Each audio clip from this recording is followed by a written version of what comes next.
여성입니다. 여성. 라합이라고 하는 여성입니다. 자, 히브리서 저자는 라합의 믿음을 이렇게 소개하고 있습니다. 본문 다시 한번 읽어보겠습니다. 시작.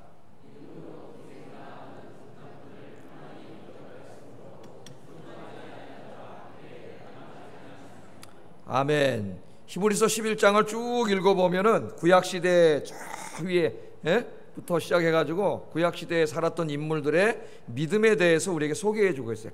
간단하게 특징적인 것만 소개해주고 있는데, 그 사람들은 자기에게 주어진 시대에 태어나서 자기에게 주어진 환경 속에 살아가면서 거기서 하나님을 섬기고 믿음을 지켰던 그런 사람들입니다. 그래서 그런 사람들의 믿음에 대해서 쭉 히브리서 11장에 하나님이 소개하도록 하셨어요. 왜 소개하도록 하셨을까요? 저와 여러분을 위해서 오늘 이 시대에, 우리에게 주어진 시대에 이렇게 주어진 환경 속에서 살고 있는 저와 여러분들이 믿음 생활을 잘 하도록 모델로 제시해 주신 거예요. 그래서 오늘은 이 라합이라고 하는 여성의 믿음을 살펴보려고 하는데, 오늘도 하나님이 준비하신 은혜로 함께 하실 줄 믿습니다.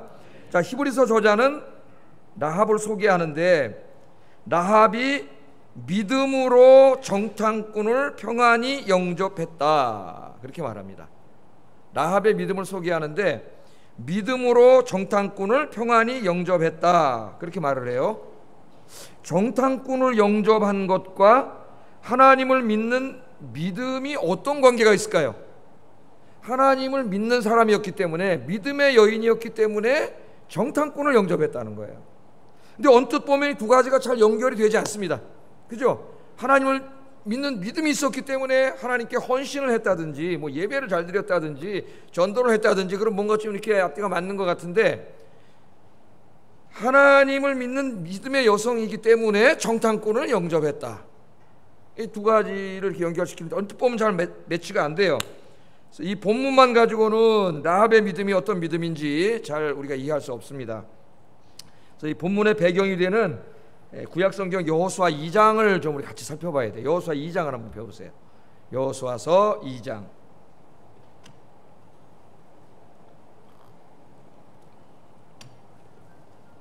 자, 이 여호수아서 2장은 지난 시간에 공부했던 여호수아서 6장과 밀접하게 연관이 되어 있는 말씀입니다.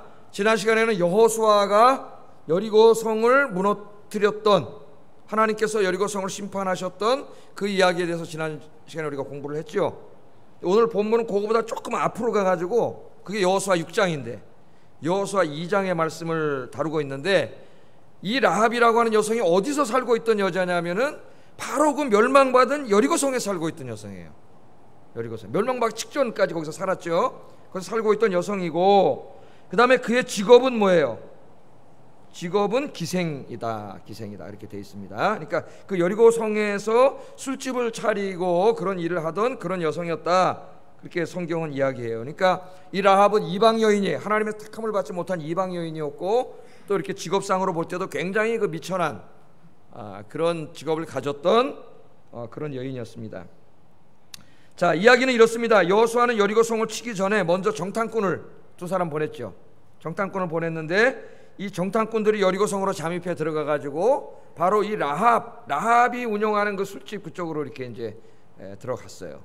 잠입해 들어갔는데, 이 사람들이 온 곳이 여리고 왕의 첩보망에 들어갔습니다. 걸려 가지고 군인들이 와서 꼼짝없이 붙잡혀 죽게 됐습니다. 자세한 내용은 이제 좀 이따 본문 다룰 때 다뤄보고, 라합이 목숨을 걸고 정탐꾼을 구해줬다. 2장 전체 내용이 그거예요. 자세한 건 좀 이따 살펴볼 거예요. 자, 히브리서 저자는 이 사건을 언급하면서 라합이 이 일을 믿음으로 했다고 칭찬하고 있습니다. 라합이 하나님을 믿는 믿음의 여성이었기 때문에 이 정탐꾼들을 목숨을 걸고 살려줬다. 히브리서 저자가 그렇게 두 개를 이렇게 연결시키고 있어요. 그래서 오늘 아침에는 이 여호수아 2장을 통해서 이 라합의 믿음을 좀 살펴보려고 하는데, 두 가지만 크게 오늘 생각해 보려고 합니다. 두 가지. 라합의 믿음을 두 가지로. 정탐꾼을 살려준 것을 믿음이 있었기 때문에 그렇게 했다 그러는데, 도대체 어떤 연관이 있느냐? 두 가지인데, 첫째로 라합의 믿음은 하나님만이 우리의 찬양과 경배를 받으실 참 하나님임을 믿는 믿음이 있었고, 저기 앞에 써 있죠. 두 번째는 하나님의 구원과 심판이 곧 있음을 믿는 믿음. 이 두 가지 믿음 때문에 목숨을 걸고 정탐꾼을 살려주게 돼. 여호수아서 2장에 보면. 오늘 조금 그 본문을 살펴보겠습니다. 자, 첫째, 라합은 하나님만이 우리의 찬양과 경배를 받으시기에 합당한 참 하나님임을 믿었습니다. 하나님만이 우리의 찬양과 경배와 우리의 존귀와 영광과 헌신과 충성을 받으시기에 합당하신 분, 그분은 야훼 하나님 한 분밖에 없다. 그것을 믿었다는 거예요. 여호수아서 2장에 보면은 여호수아는 가나안 땅을 정복하기 전에 두 명의 정탐꾼을 보내는데, 이 정탐꾼들이 이제 가나안 땅에 들어가서 여리고성에 살고 있던 라합의 그 집으로 숨어 들어갑니다. 2장 1절, 여호수아서 2장 1절 한번 읽어보겠습니다. 시작.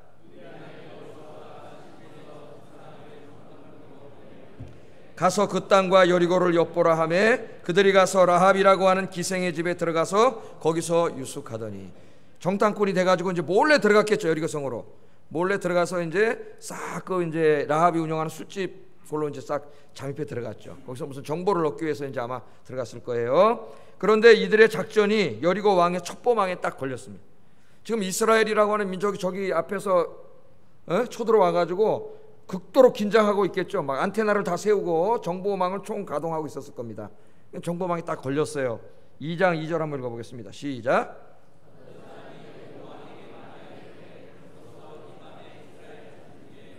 이 땅을 정탐하러 이리로 돌아왔나이다. 정보가 왕에게 탁 들어왔어요. 여러분, 왕이면 어떻게 하겠어요? 즉시로 군대를 보내겠죠. 군대를 보내서 두 놈을 잡아오너라. 그래가지고 군대가 들이닥쳤습니다. 들이닥쳤어요. 3절 한번 읽어보겠습니다. 시작.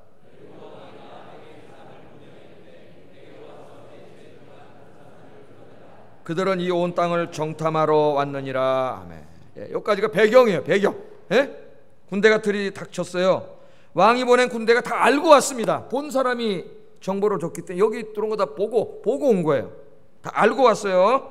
알고 왔습니다. 자, 내놔라. 지금 라합의 말 한마디에 이 두 사람의 목숨이 걸렸을 뿐만 아니라 이스라엘과 여호수아의 전체적인 그 계획도 여기에 다 걸려 있고, 궁극적으로 여리고성을 무너뜨리고자 하나님의 계획도 다 이 사람의 입에 달려 있어요. 입에. 라합이 어떻게 반응하느냐? 저기 있습니다. 이러면 어떻게 될까요? 손으로. 우리 그런 거 많이 봤잖아요. 저기 있다 그러면 다 죽었겠죠. 잡혀가서. 그런데 라합이 놀랍게도 왕이 보낸 군대들에게 이렇게 대답을 합니다. 성경으로 계속 확인해 보겠어요. 4절 6절 읽어보겠습니다. 시작.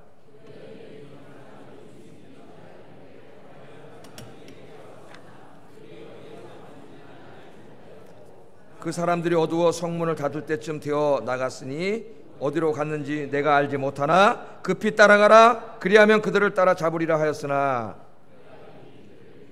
지붕에 올라가서 그 지붕에 버려놓은 3대에 숨겼더라. 아멘. 라합이 벌써 알고 지붕에다가 이 정탐꾼을 숨겨놨죠. 이제 군대가 들이닥쳤습니다. 근데 굉장히 지혜로운 여성이에요. 여기 안 왔는데요? 그럼 안 되겠죠. 이미 알고 왔는데. 그랬다간 진짜 다 집 뒤지고 이제 난리가 났겠죠. 그러니까 굉장히 지혜로운 여인이, 오긴 왔습니다. 여기 오긴 왔는데 내가 아까 봤는데 나 그 사람들이 어디서부터 온 사람인지 몰랐어요. 근데 거기 왔는데 여기 있다가 성문이 닫히기 전에 이 사람들이 여기서 나가가지고 성문을 빠져나갔어요. 그게 얼마 안 됐으니까 빨리 쫓아가면 잡을 수 있을지도 모르겠습니다. 요렇게 얘기를 했어요. 그러니까 뭐가 있어야 돼, 사람이? 지혜가 필요해요. 지혜는 누가 주실까요? 지혜는 하나님 주시는, 공부해서 얻는 게 아니에요. 지식은 공부해서 얻지만 지혜는 위로부터 오는 거예요.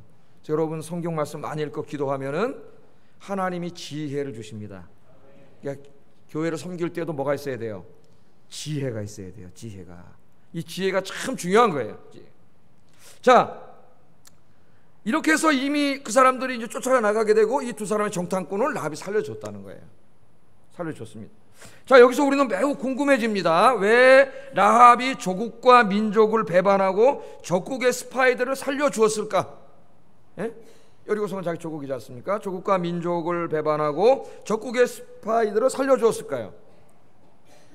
이 여호수아 2장에 보면은 여리고에 살고 있던 라합은 놀랍게도 하나님을 믿는 여인이었습니다. 하나님을 믿고 있어요. 이 여인이 궁금증이 더해집니다. 아니 도대체 이 사람이 어떻게 해서 하나님을 알게 되었고 어떻게 해서 하나님을 믿게 됐을까요? 이스라엘 백성은 지금 저 애굽에서 나와가지고 광야길 걸어 나와서 한번 만나본 적도 없고 저쪽에 있고, 이 여인은 여리고성에서 살고 있는 사람인데 도대체 누가 이 여인에게 하나님에 대해서 이야기를 해줬고 그래서 하나님을 알게 되고 하나님을 믿게 되었을까? 이게 더 궁금해져요. 어떻게 알게 되었느냐? 여호수아서 2장 10절 11절에 보면은 이 라합이 정탐꾼들에게 자기가 하나님을 어떻게 알게 되고 믿게 되었는지를 고백합니다. 10절 11절 한번 주의해서 한번 읽어보겠습니다. 어떻게 하나님을 알게 됐는지. 시작.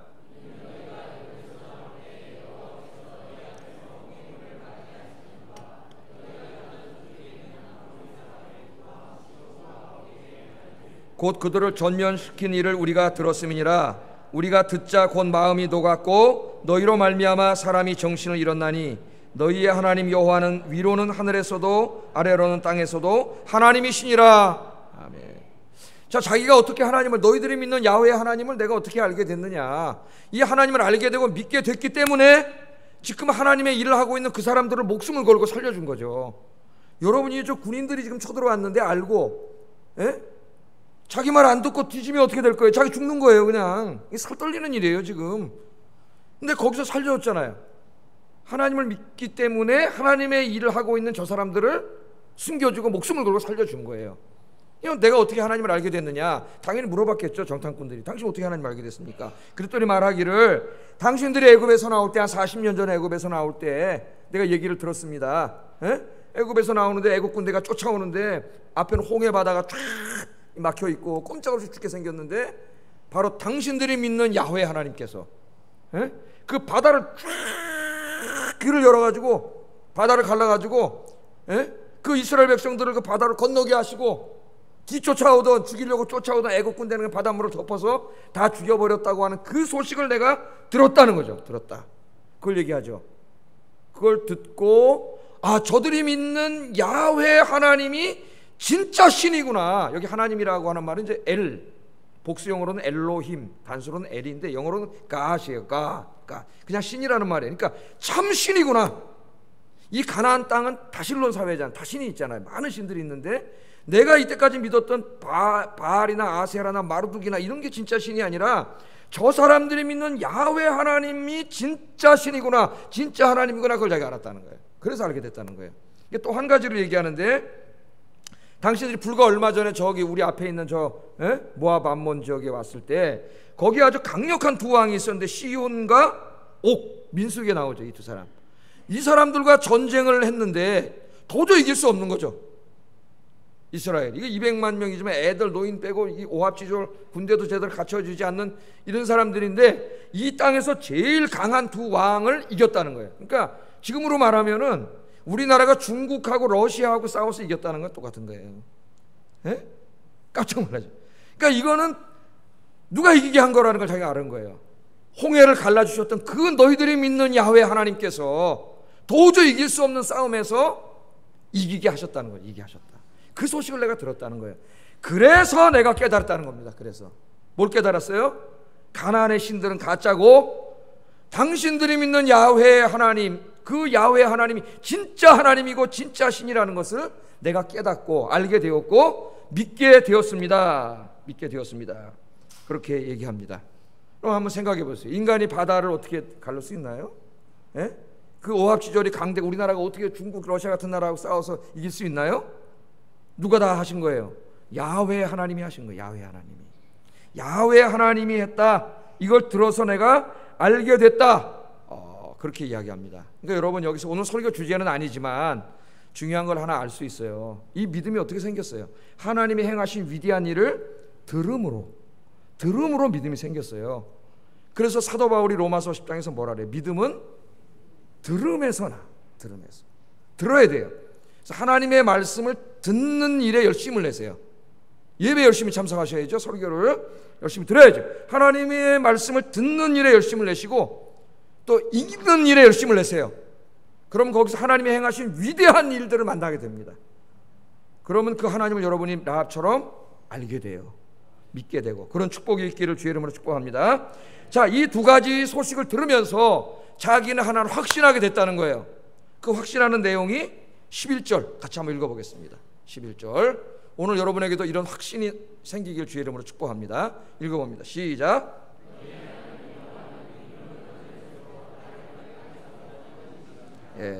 그래서 내가 결론적으로 깨닫게 된 게 뭐냐면 가나안에서 믿는 모든 신들은 가짜고 너희의 하나님 야훼가 여호와가 위로는 하늘에서도 아래로는 땅에서도, 그러니까 하늘과 땅 온 세상에 누구라는 거? 진짜 신이다. 진짜 하나님이다. 살아계신 하나님이다. 내가 그것을 알게 되었다. 그래서 그 하나님을 믿게 되었다. 그래서 내가 당신들을 살려준 거다. 하나님 일을 하고 있으니까 그렇게 얘기를 한 거예요. 자, 위로는 하늘에서 아래로는 땅에서도 하나님이라는 말은 하늘과 땅을 다스리시는 분, 그걸 창조하시고 섭리하시는 분이 하나님이다 그 말이에요. 여호와 야훼 하나님이다 그 말이에요. 그리고 우리의 인생의 생사화복도 기륭화복도 다 주관하시는 분이 누구세요? 너희들이 믿는 야훼 하나님, 바로 우리가 믿는 야훼 하나님입니다. 그렇게 깨닫게 되고 믿게 됐습니다. 우리가 믿는 하나님은 하늘과 땅을 창조하시고 다스리시는 하나님이에요. 인간의 역사도 우연한 사건들이 연속되는 것이 아니고 하나님의 섭리와 뜻 가운데서, 하나님의 뜻 가운데서 인간의 역사도 움직여지는 거예요. 그냥 막 뉴스 우리가 맨날 들으니까 막 그냥 무작위로 생기는 것 같죠? 하나님이 허락하지 않으면 아무 일도 생기지 않아요. 하나님이 다 잡고 있어요. 여러분의 개인의 삶도 마찬가지. 내가 애쓴다고 뭐가 다 되는 게 아니에요. 누가 도와주셔야 돼요? 하나님이 도와주셔야 돼요. 오늘 라합은 그 하나님이 하신 일을 듣고 그 하나님을 깨닫게 됐어요. 또한 라합은 여호와 하나님만이 참 신임을 고백을 하고 있는데, 만일 여호와 하나님이 우리의 경배를 받으시기에 합당한 참 하나님이라면 이제까지 자신이 믿고 있던 바알과 아세라와 마르둑 같은 가나안의 신들은 참 신이 아니라는 거예요. 그래서 라합은 하나님을 알게 된 다음부터 자기가 이제까지 믿었던 모든 가나안의 우상들, 신들을 다 버렸습니다. 더 이상 예배하지 않았어요. 누구를 예배했어요? 하나님을, 야훼 하나님을 믿게 된 다음부터는 그것들을 과감히 평생 동안 자기가 믿어왔던 것인데 그걸 다 집어 던져버리고 야훼 하나님만 예배하고 찬양하는 삶이 됐습니다. 할렐루야. 여러분들은 야훼 하나님만이 우리의 예배와 찬양을 받으시기에 합당한 참 하나님임을 믿습니까? 그렇다면은 지금 이 시간에 우리 안에 하나님을 대신해서 자리 잡고 있는 것들, 하나님보다 더 높아져 있는 것들, 하나님보다 내 생각을 더 뺏어가고 있는 것들, 내가 하나님보다 더 사랑하고 있는 것들, 그것 다 우상이에요. 그것들을 과감히 버려야 돼. 라합이 오늘 다 버린 것처럼 그것들을 과감히 버리고 여호와 하나님 한 분만을 모시고 섬겨야 합니다.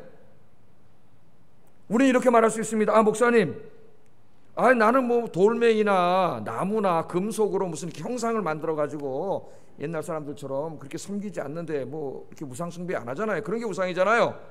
그렇게 생각을 할 수가 있어요. 물론 그런 게 우상이지만은 그런 것만 우상이 아니에요. 그런 것만 우상이. 어쩌면 우리 현대 그리스도인들에게는 그런 것들보다, 형상이 있는 것들보다 더 강력한 우상이 우리 안에 자리 잡고 있습니다. 성경이 그걸 우리에게 얘기해요. 이걸 아주 조심해야 돼요, 여러분. 조심해야 됩니다. 이 최근에 그 책을 많이 써내고 있는 그 위대한 신학자인 그레고리 K 빌이라고 하는 사람이 있는데, 요한계시록 주석을, 큰 주석을 썼죠. 우리말로 번역했더라고 얼마 전에. 목회자들이 참 좋아. 영어로만 있다가 이 두 권으로 이만큼 번역을 했어요. 이만한 책 두 권으로 번역을 했는데, 제가 그 요한계시록 강의할 때 많이 그걸 이용했어요. 그 책을 많이 이제 연구를 한 책 중에 하나인데, 이분이 또 최근에는 예배자인가 우상 숭배자인가 이런 책을 썼는데 번역이 됐습니다. 예배자인가 우상 숭배자인가. 여기서 현대 그리스도인들이 섬기고 있는 우상들에 대해서 신학적으로 잘 파헤치고 있어요. 이런 뭐 형상이 아닌데 자기도 모르게 섬기고 있는 우상들에 대해서 파헤치는데, 그 중에서도 특별히 강조하고 있는 두 가지가 있습니다. 두 가지 우상. 그거는 이 시대 가나안 사람들이 바알과 아세라를 섬기는 것과 똑같은 거예요. 더 강력한 우상이 있어요. 그게 뭐냐면 돈과 자기 자신입니다. 돈과 자기 자신. 돈에 대해서 많이 설교했죠. 자기 자신을 우상으로 섬겨요. 그래서 어떤 젊은 친구가 직장 들어가가지고 뭐 자기가 또 시계를 샀는데 그 글을 한번 읽어본 적이 있는데 600만 원짜리 시계를 샀대요. 자기를 위해서 600만 원짜리 시계. 놀라지 않는 거 보니까 그 정도 다 차고 계신 것 같아요. 보니까 600만 원짜리 시계를 사면서 뭐라 그러냐면은 자기를 위한 선물이라래요. 야, 너 제가 저한테 하는 거, 야 차창모, 너 수고했어. 그동안 열심히 살아왔어. 너는 이 정도 시계 차도 돼. 내가 너에게 선물해 줄게. 누가 얘기하는 거예요? 쥐가 쥐한테 얘기하는 거예요. 그래서 자기가 자기한테 선물을 해주는 거야. 딱. 사치함을 포장하는 게 아닌가 그런 생각도 드는데, 요새 엉성한 심리학 책들을 이렇게 읽어보면은 이 비슷한 얘기를 많이 합니다. 그 심리학 책 읽어보면 자기 중심이에요. 다 자기가 행복해져야 되고 자기밖에 없어요. 자기밖에. 이거 조심해야 됩니다. 현대 교회 안에 이런 심리학들이 신학적으로 검토되지 않은 채 막 강단에서 선포되냐 아찔아찔해요. 성경과 맞지 않은 이야기들이 굉장히 많아요. 이거 조심해야 돼요. 우리가 조심해야 돼. 자, 먼저 생각해 보세요. 예수님께서 그리스도인들이 가장 경계해야 될 우상을 돈이라고 그랬어요. 돈, 맘모니즘, 물질주의죠. 물질 숭배. 그래서 예수님은 돈과 하나님을 겸하여 섬길 수 없다 그랬습니다. 재물과 하나님은 겸하여 섬길 수 없다. 여기 섬긴다는 말은 예배한다는 말이에요. 그러니까 사람들은 돈을 예배해요. 예배. 우리가 하나님을 예배하듯이, 하나님을 경배하듯이 돈을 예배해요. 우리가 하나님을 헌신하고 하나님께 충성을 다하듯이 돈을 위해서 헌신하고 충성을 다해요. 여러분 인생의 대부분의 시간을 뭐 하는데 다 쓰고 있습니까? 인생을? 돈 버는 데다가. 돈 버는 데다 쓰고 있잖아요. 많은 그리스도인들이요, 신앙생활을 하면서도 하나님보다 돈을 더 하나님으로 섬길 때가 많습니다. 오늘날도 많은 그리스도인들이 지금 이 시간에도 열심히 신앙생활합니다. 열심히 예배드립니다. 열심히 기도합니다. 열심히 하나님을 섬깁니다. 왜 이렇게 하나님을 열심히 섬기고 있습니까? 자기 자신에게 물어보세요. 이 비가 오는 폭우 속에서도 왜 지금 이 교회에 와서 이렇게 예배를 드리고 있습니까? 많은 사람들이 생각하기를 내가 하나님을 잘 섬기면 하나님께서 좋은 직장도 주시고 사업도 잘 되게 하시고 돈도 많이 벌게 하실 것이라는 기대 속에서 하나님을 섬깁니다. 하나님을 섬기는 것, 하나님을 예배하는 것 그 자체가 목적이 아니라 돈을 벌고 성공하는 것이 목적이에요. 하나님은 돈을 벌고 성공하게 해주는 뭐예요? 수단이에요. 수단. 여러분, 하나님만이 우리의 목적이 돼야 됩니다. 하나님이 수단이 되면 우상숭배가 돼요. 이건 굉장히 중요한 거예요. 우리에게 이러한 신앙을 뭐라 그래요? 무슨 신앙이라 그래요, 여러분? 기복신앙이라 그러죠. 기복신앙. 복을 구하는 신앙이에요. 열심히 교회 다니는 것 같은데 이 사람이 정말 하나님 자신을 추구하고 하나님 자신을 사랑하고 하나님 자신께 예배드리는데 초점이 있는 게 아니라, 그렇게 하는 것이 목적이 아니라 그건 수단일 뿐이다 이거예요. 그렇게 함으로써 뭘 하려고? 이 능력 많으신 하나님을 이용해 가지고 내 사업도 잘 되게 하고 성공도 하고 출세도 하고 돈 많이 벌게 하려고. 그래서 이런 분들이 교회 다니다가 사업이 좀 잘 안 되거나 하는 일이 잘 안 되면 어떻게 돼요? 신앙을 잃어버려요. 하나님 원망하고 하나님 어딨냐 그러고. 여러분, 하나님 왜 믿으세요? 하나님이 돈 벌게 해주셔서 믿으세요? 하나님이 여러분의 생명을 주시고 여러분을 구원해 주시고 그 하나님만이 참 진리이기 때문에, 참 구원이기 때문에 우리가 하나님을 믿는 거예요. 할렐루야. 돈하고 무슨 상관이 있어요? 하나님하고. 이 상당 부분은 한국교회 강단에서 목사들이 잘못했습니다. 잘못했어요. 사람들을 끌어모으려고 하다 보니까 잘못한 거예요. 예수님께서는 돈과 하나님을 겸하여 섬길 수 없다고 말씀하셨습니다.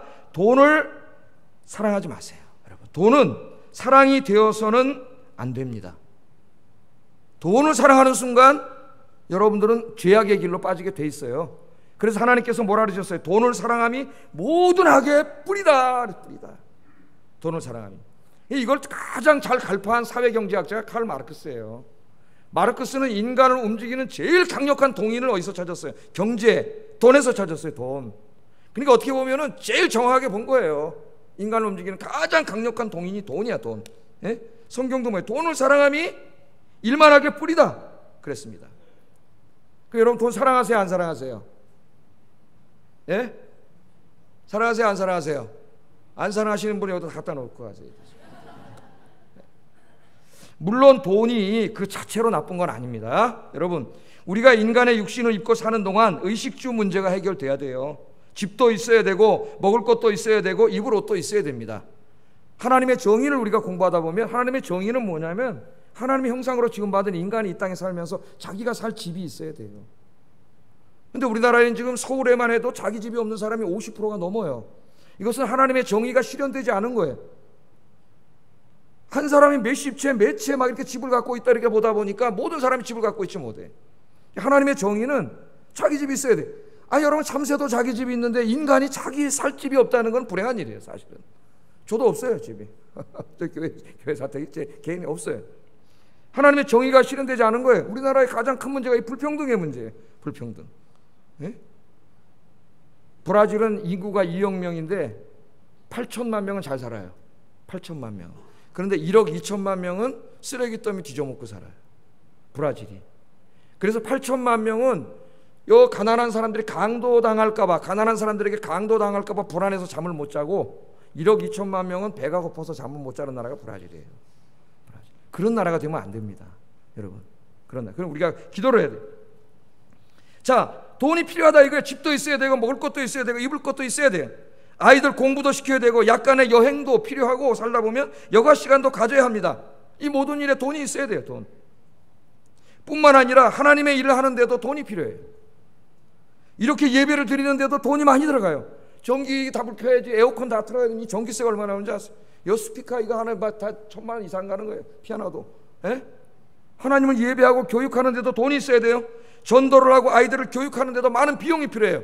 지금 여름 성경학교를 하고 있는데 돈이 많이 필요해요. 돈이. 예? 아이들 뭐 다 이런저런 프로그램을 하는데 다 이 돈이 있어야 하나님 일도 할 수 있어요. 이처럼 우리가 이 땅에 사는 동안에 돈은 필요, 잘 들으세요. 돈은 필요합니다. 필요한 거예요. 사랑하면 안 돼요. 돈은 필요의 대상이지 사랑의 대상이 되면 안 돼요. 때문에 그리스도인들도 돈이 필요하기 때문에 열심히 일해야 되고 돈을 벌어야 됩니다. 그래서 오늘 오신 여러분들 기도 열심히 하시고, 예? 열심히 일하셔서 좀 돈 많이 벌어서 부자들 되시기를 주의 이름으로 축복합니다. 근데 중요한 게 있어요. 왜 부자가 되느냐? 돈 많이 벌어가지고 좋은 일에, 하나님의 영광을 위한 일에 팡팡 쓰시기를 주의 이름으로 축복합니다. 기도하세요. 하나님께. 하나님, 내가 이런 사업을 하고 있고 이런 직장을 다니고 있는데 잘 되게 해주세요. 돈 많이 벌게 해주세요. 그래서 나 혼자 잘 먹고 잘 사는 게 아니라, 예? 어려운 이웃들도 돕고 하나님의 영광을 위해서, 좋은 일을 위해서, 선한 일을 위해서 팡팡 쓰게 해주세요. 아멘도 안 하시네. 제가 이렇게 기도하고 있어요, 여러분. 그럼 하나님 주실까요, 안 주실까요? 난 주실 줄로 믿습니다. 그러나 돈을 사랑하면 큰 문제가 생긴다. 돈은 필요의 대상이지 사랑의 대상이 아니다. 돈을 사랑하는 순간 돈이 우상이 됩니다. 돈이 내 인생의 목적이 돼요. 돈을 사랑하면. 하나님의 목적이 아니라. 하나님은 나의 돈을 벌게 해주는 수단으로 전락합니다. 돈 때문에 온갖 악을 행하게 되고 자기의 돈, 내가 벌었으니까 내가 주인이다 생각하면서 자기만을 위해서 쓰는 스크루지 같은 수전노가 됩니다. 이기주의자가 되는 거예요. 그리스도인들은 누구보다도 성실하게 일해서 돈을 벌되 돈을 사랑하는 사람이 아니라 하나님을 사랑하는 사람이 되기를 주의 이름으로 축복합니다. 하나님을 사랑하면 모든 것이 제자리를 찾게 돼요. 돈에 내 관심을 우선 두는 게 아니라 하나님께 내 인생의 최고의 관심을 먼저 두면 내 인생의 모든 일이 제자리를 찾게 돼요. 하나님을 사랑하는 사람도 열심히 일합니다. 돈도 열심히 법니다. 성공도 합니다. 그러나 하나님을 사랑하는 사람은 그 모든 것이 하나님의 선물임을 인정합니다. 내게 아니고 하나님이 주신 거라는 걸 인정하게 돼요. 그렇기 때문에 하나님을 사랑하는 사람은 돈 벌어서 자신을 위해서도 쓰지만, 써야 되겠죠, 자신을 위해서도, 더욱더 하나님의 영광을 위해서 쓰게 돼요. 또한 여러분, 돈을 벌 때에도 죄짓지 않고 정직하게 법니다. 정직하게. 여러분, 그 성경에 보면은 하나님이 아브라함한테 이삭을 바치라 그러잖아요. 이삭을. 예? 이삭을 바치라. 왜 이삭을 바치라 그랬을까요? 어떤 사람이 말하기를, 하나님이 말이죠, 너 나를 사랑하냐, 이삭을, 네 아들을 더 사랑하냐. 그래가지고 하나님 그거 테스트하려고 물어봤다래요. 아니 여러분, 하나님이 그 인격적이시다 하나님, 우리를 그렇게 사랑하신 하나님이 100살에 준 아들 데리다 놓고 야 너 네 아들 더 사랑해? 나 더 사랑해? 이런 거 물어보실까요 여러분? 우리 하나님 그런 하나님입니까? 그렇게 이 신학적인 이 깊은 묵상과 연구가 없이 그렇게 얘기하는 사람이 있어요. 아니 난 하나님 그런 하나님을 안 믿어요. 무슨 하나님 네 아들 더 사랑하냐 나 더 사랑하냐 이런 하나님이에요? 그 의미가 그런 의미가 아니에요. 그거는 우리의 인생의 모든 방향을 제일 먼저 하나님께로 향해 두어야 모든 것이 제자리를 찾게 되는 거예요. 아들도 올바르게 사랑할 수 있는 거예요. 여러분 한번 생각해 보세요. 내 인생의 모든 관심이 하나님을 제껴놓고 먼저 내 자식에게 향하면 내 자식을 사랑하는 것 같지만 내 자식을 올바로 사랑할 수 없어요. 우리 인간 안에는 죄가 있고 내 탐욕과 욕심이 있어요. 그래서 내가 자식을 사랑하는 것 같지만 사랑하는 게 아니에요. 오히려 괴롭히고 내가 막 간섭하고 막 이렇게 하면서 애를 괴롭히는 거죠. 오히려 자기가 이루지 못한 어떤 꿈과 욕망을 내 자식을 통해서 이루려고 하는 거죠. 애가 힘들어요. 며칠 전에 그 TV를 보니까 지 엄마를 때린 놈이 있어요. 욕을 하고 중학생인데 막 상소리를 하고 때려요.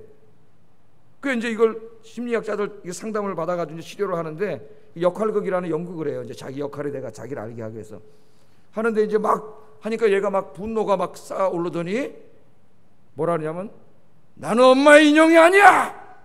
완전히 마귀 목소리예요. 나는 엄마 아빠 인형이 아니에요. 나는 엄마 아빠의 꼭두각시가 아니에요. 내 인생은 내 거예요. 내가 살 거예요. 내 마음대로 살 거예요. 이러는 거예요. 그러니까 그 얘기를 들어보니까 하여튼 그 엄마가 슈퍼 가서 뭐 사도 간섭하고 물어보고 컴퓨터 뒤져서 맨날 다 뒤지고 하여튼 막 옷 사게 그랬던 것 같아요. 어렸을 때 이렇게 엄마 아버지가 다 얘가 막 이제 그게 터졌는데 그랬다고 모든 애가 그렇게 되지는 않지만 내가 볼 때 얘는 상당히 그 영적인 문제 있는 것 같더라고요. 엄마를 때리니까 욕하고. 그러니까 우리의 욕심이 작용하기 때문에 내 삶이 먼저 자식에게 향하면 내 자식을 올바로 사랑할 수가 없어요. 그러나 내가 먼저 하나님께로 내 모든 인생의 관심이 하나님께로 먼저 향하면 그러면 내 자식을 올바로 사랑할 수 있게 돼요. 하나님과의 나의 관계가 먼저 바로 돼야 내 자식을 바르게 사용할 수 있어요.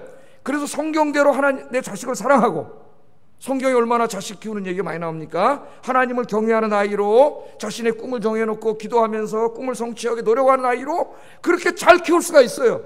하나님이 네 아들 더 사랑하느냐 내 아들 더 사랑하느냐 그런 거 물어보는 게 아니에요. 그게 우리에게 뭘 가르쳐 주는 거예요?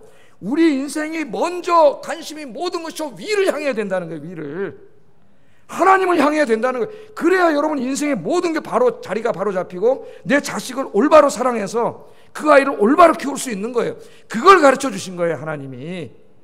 할렐루야. 무슨 하나님이 네 아들 더 사랑한 나 더 사랑한 그런 유치한 하나님입니까? 이 성경을 완전히 잘못 해석해가지고. 여러분, 우리가 하나님을 사랑하게 되면 우리 인생의 목적이 돈이 아니라 하나님이 되게 되고, 그러면 돈도 문제가 생기지 않아요. 돈을 버는데도 문제가 생기지 않고 돈을 쓰는데도 문제가 생기지 않아요. 내 인생이 먼저 하나님을 향해 있기 때문에, 그렇죠, 돈을 벌 때도 하나님이 기뻐하시는 가운데 벌게 되고 그 돈을 사용할 때도 하나님의 뜻 안에서 다 사용하게 되는 거예요. 그러니까 제일 중요한 건 뭐냐, 우리 인생이 제일 먼저 누구를 향해야 돼요? 위를 향해야 돼요. 근데 우리는 자꾸 땅을 향하고 땅의 것을 잘 되게 하기 위해서 위에다가 빌어, 미신을 믿는 것처럼. 신앙생활 거꾸로 하는 거예요. 그 우상숭배하는, 우상숭배, 이건 하나님을 믿는 게 아니에요. 여러분, 우상숭배라는 거 잊으면 안 됩니다. 하나님을 가장 높이고 하나님을 사랑하는 여러분들 주의 이름으로 축복합니다. 또 한 가지 현대인들의 가장 강력한 우상이 뭐냐면은 자기 자신, 자기. 여러분, 21세기에 사람들이 가장 소중하게 여기는 것이 자기입니다. 여러분, 자기 소중하죠? 너 수고했어. 5천만 원짜리 시계 하나 차도 돼. 내가 너한테 선물해 줄게. 밍크코트 5천만 원짜리 하나 입어도 돼. 너 선물해 줄게. 자기를 사랑해요. 현대인들은 자기 자신을 매우 소중하게 여깁니다.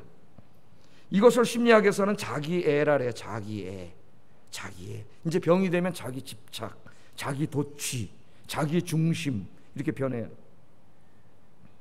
현대인들은 이 자기애가 무척 강합니다. 사람들은 자기를 소중하게 여기기 때문에 세상의 모든 것을 자기 중심으로만 바라보려고 그래요. 그리고 자기 중심으로 해석을 해요. 그리고 판단을 해요. 어디에서나 자기의 생각, 자기의 뜻을 매우 중요하게 여깁니다. 그렇기 때문에 모든 일이 자기 중심, 자기 생각대로 돌아가지 않으면 견디지 못해요. 이런 사람들과 같이 사는 사람, 행동하는 사람은 너무나 불행하고 힘들어요. 이러한 자기 사랑의 태도가 교회 안에서도 그대로 나타납니다. 교회 안에서 사람들은 교회 공동체 안에서도 모든 것을 자기 중심으로 바라보려고 해요. 자기 생각과 자기 뜻을 앞세워요. 하나님의 뜻보다 자기의 생각을 더 사랑하고 소중하게 여깁니다.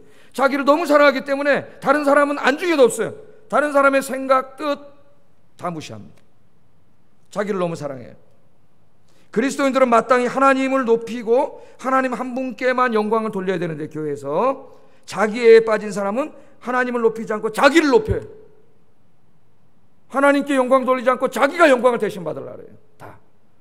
왜 자기 자랑하지 말라 그랬을까요? 자기 자랑하는 게 바로 자기 숭배예요. 자기 숭배.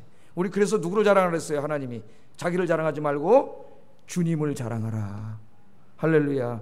간증은 뭐예요? 어떤 사람은 간증을 하는데 자기를 자랑해.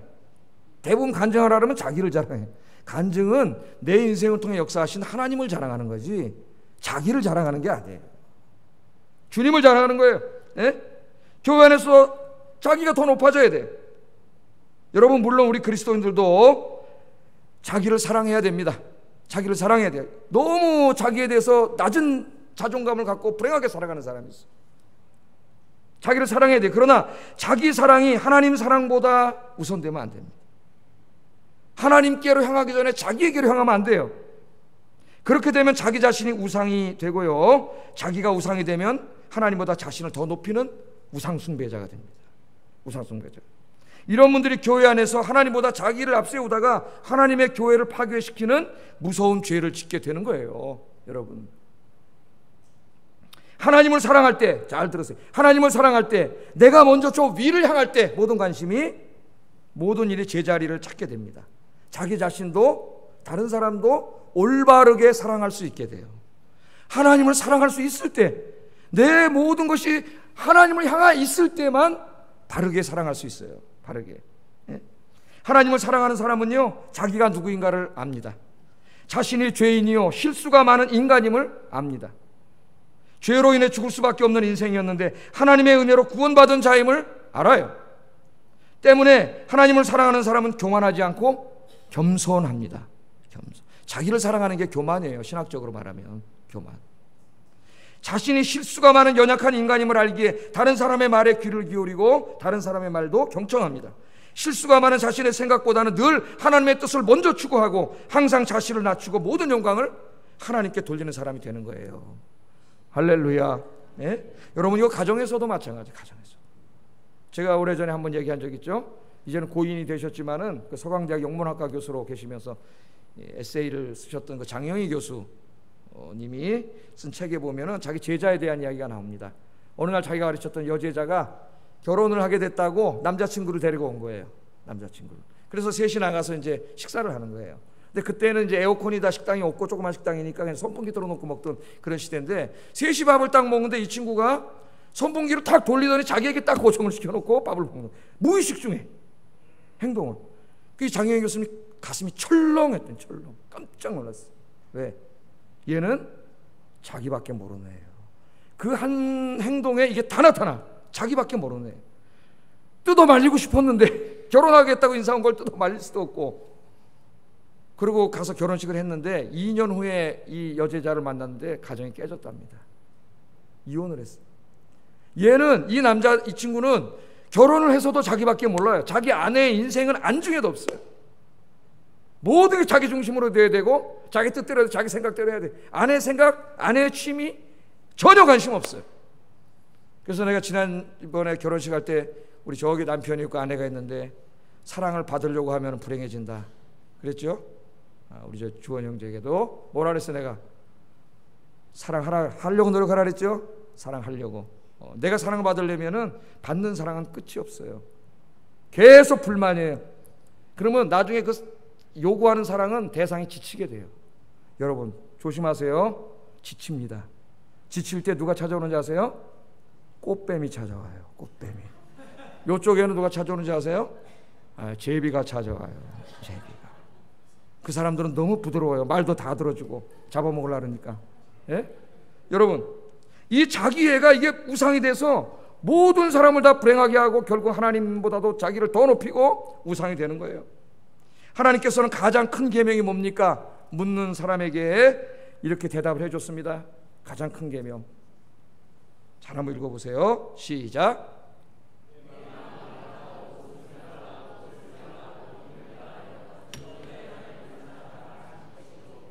둘째는 이것이니 내 이웃을 내 자신과 같이 사랑하라 하신 것이라. 이보다 더 큰 계명이 없느니라. 아멘. 이웃을 사랑하고, 하나님을 사랑하고 이웃을 사랑하고, 그 다음에 여러분은 몇 번째 와야 돼요? 세 번째.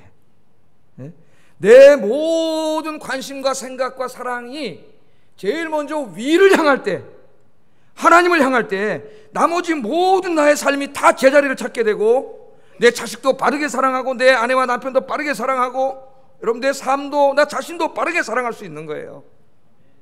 하나님을 바르게 예배하고 제일 먼저 하나님 앞으로 인생이 다 향할 때, 진리이신 그분께 향할 때 진리대로 내가 살 수 있는 거예요. 오늘 여기 중요한 핵심이 거기에 있습니다. 자기 사랑, 돈 사랑, 자기 중심이라는 우상을 제거해버리고 여러분의 관심이 제일 먼저 하나님으로 향할 때 여러분이 행복해지는 거예요. 여러분 가정도 행복해지고, 여러분이 그렇게 되기를 주의 이름으로 축복합니다.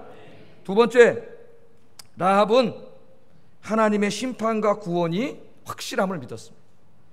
자, 정탐꾼들이 뭐라 그랬어요? 와서 가르쳐주죠. 좀 있으면 여기 이제 하나님의 심판이 있을 것이다, 다 죽는다, 이렇게 얘기를 했어요. 얘기를 했더니 이 얘기를 듣고 라합은 하나님의 구원과 심판을 조금 더 의심하지 않고 확실히 믿었어요.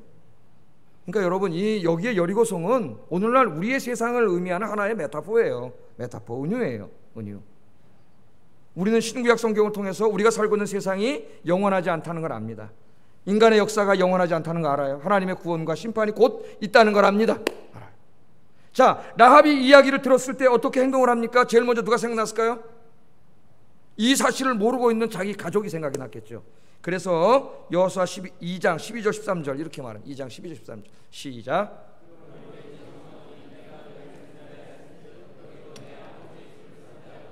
여호와로 내게 맹세하고 내게 증표를 내라. 그리고 나의 부모와 나의 남녀 형제와 그들에게 속한 모든 사람을 살려주어 우리 목숨을 죽음에서 건져내라. 아멘. 하나님의 심판이 따르니까 심판과 구원의 소리를 듣고 제일 먼저 이걸 확실히 믿기 때문에, 안 믿으면 이렇게 할 리가 없지, 그죠? 믿기 때문에 바빠지고 급해진 거예요. 이제 자기 가족 빨리 알려서 구원해야 되니까, 자기 가족을 구원시키게 증표를 세워달라고 이야기를 하지 않습니까? 그래서 정말 하나님의 구원과 심판을 믿는 사람은 정말 그 믿는 순간부터 마음이 급해져요. 왜? 믿지 않는데 가족이 생각나지 않습니까? 믿지 않는데 가족이, 그게 정상이에요. 이 라합이 그런 믿음이 있었기 때문에 오늘 하나님이 히브리서 11장 31절을 통해서 우리에게 칭찬하고 있는 겁니다. 너희도 이런 믿음을 가지라, 그 말이에요. 가지라. 여호수아 6장 22절 25절에 보면 나중에 여호수아가 약속을 지켜서 이 가족을 다 살려줘요. 여호수아 6장 25절 읽어보겠습니다. 시작.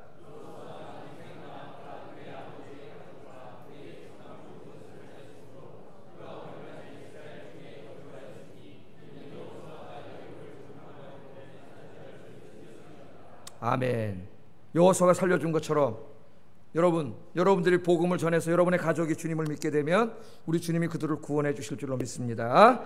그래서 이 안타까운 마음, 그 안타까운 마음, 자기 가족을 구하고자 하는 안타까운 마음으로 가족을 구한 그